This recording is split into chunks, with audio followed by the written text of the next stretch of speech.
Hello सखीज किचनमध्ये तुमचं खूप खूप स्वागत। आज मी साध्या सोप्या पद्धतीने चमचमीत आणि झणझणीत असा चिकन भुना मसाला किंवा चिकन मसाला फ्राय बनवणार आहे। त्यासाठी मी कढईमध्ये 2 पळी तेल घातले।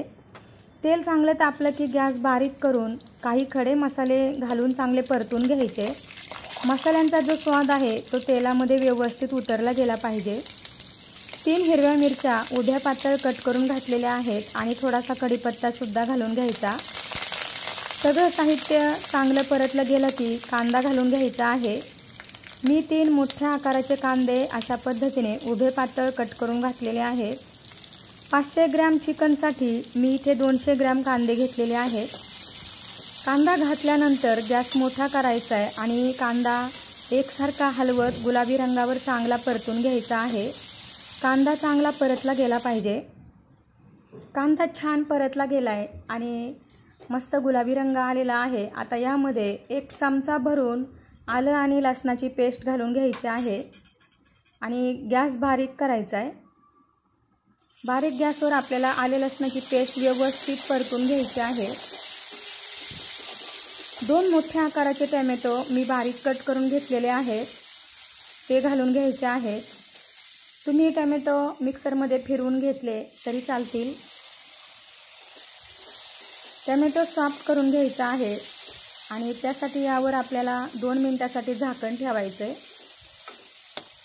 त्याआधी आपण यामध्ये थोडीशी कोथिंबीर घालून घेणार आहोत आणि चांगलं परतून घ्यायचे।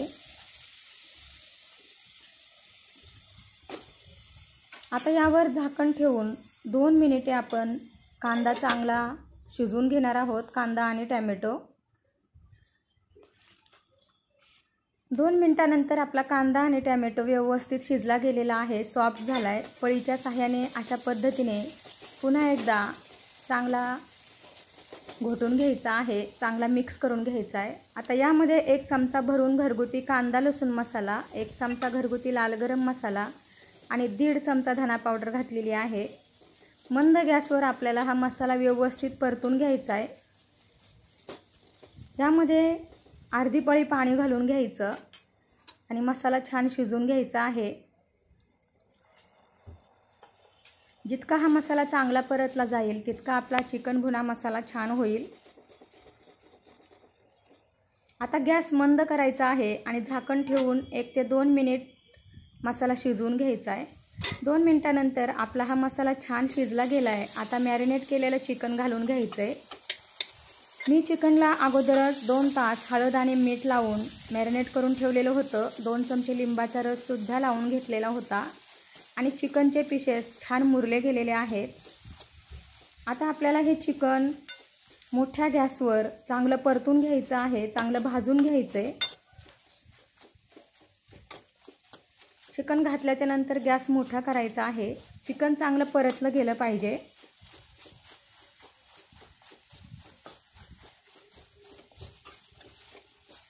आता यामध्ये थोडीशी कोथिंबीर घालून घ्यायची आणि मंद गॅसवर 5 मिनिटे आपल्याला हे चिकन वाफवून घ्यायचं आहे। 5 मिनिटांनंतर पुन्हा एकदा गॅस वाढवायचा आहे, मोठा करायचा आहे आणि चिकन चांगलं फ्राय करून घ्यायचं आहे, चांगलं परतून घ्यायचं आहे, खालीवर करून घ्यायचं। आपण 3 वेळा मंद गॅसवर चिकन झाकण ठेवून वाफवून घेणार आहोत आणि झाकण काढल्याच्या नंतर 3 वेळा चांगलं परतून घेणार आहोत। आता पुन्हा एकदा यावर झाकण ठेवायचं आहे आणि चिकन चांगलं वाफवून घ्यायचं आहे।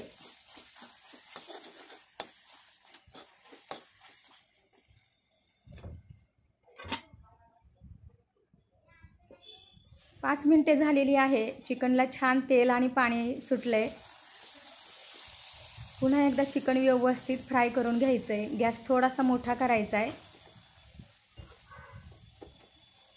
चिकन शिजायला सुरुवात झालेली आहे आणि यामध्ये आपल्याला 2 पळी पाणी घालून घ्यायचं आहे आणि चिकन व्यवस्थित शिजवून घ्यायचं आहे। तुम्ही जर आपल्या चॅनलमध्ये अजून नवीन असाल आणि अजून सबस्क्राईब केलं नसेल तर प्लीज लाईक, शेअर आणि सबस्क्राईब करा. बाजूलाच बेल आयकॉन किंवा घंटी असते तीसुद्धा प्रेस करा, म्हणजे मी टाकत असलेल्या नवनवीन आणि पारंपरिक रेसिपीज तुम्हाला ताबडतोब पाहता येतील. पाणी घालून घेतलेलं आहे आणि पुन्हा एकदा व्यवस्थित मिक्स करून यावर झाकण ठेवून आता 5 मिनिटे चिकन आपल्याला चांगलं शिजवून घ्यायचं आहे. 5 मिनिटानंतर आपलं जे चिकन आहे व्यवस्थित शिजलं गेलं आहे. आता यावर 2 चमचे दही घालून घ्यायचं आहे. दही मिक्स करून घ्यायचं आहे आणि नॉर्मल दही घ्यायचं आणि कमी आंबट असणारं. आपण याच्यात टॅमॅटोसुद्धा घातलेला होता, त्यामुळे आंबट नसणारं दही घालायचं आणि 2च चमचे घालायचं. व्यवस्थित मिक्स करून घ्यायचं आहे, चांगलं परतून घ्यायचं आणि फक्त 1 मिनिट झाकण ठेवायचं, त्यापेक्षा जास्त नाही. 1 मिनिट झालेलं आहे आणि आपलं चिकन आता रेडी आहे. यावर भरपूर अशी हिरवीगार कोथिंबीर बारीक कट करून घालायची आणि गॅस बंद करायचा आहे आणि 7 ते 8 मिनिट चिकन तसंच झाकून ठेवायचं, म्हणजे चांगलं मुरलं जातं मसाल्यामध्ये. अशा पद्धतीने आपलं जे चिकन आहे ते तयार आहे आणि खूप छान झालेलं आहे. तुम्हीसुद्धा अशा पद्धतीचं चिकन नक्की बनवून बघा, झणझणीत आणि चमचमीत असं. आणि कसं झालं आहे ते कमेंटद्वारे सांगायला अजिबात विसरू नका. आणि आजची ही रेसिपी तुम्हाला आवडल्यास आपल्या चॅनलला लाईक, शेअर आणि सबस्क्राईब करा. थँक्यू. बाय.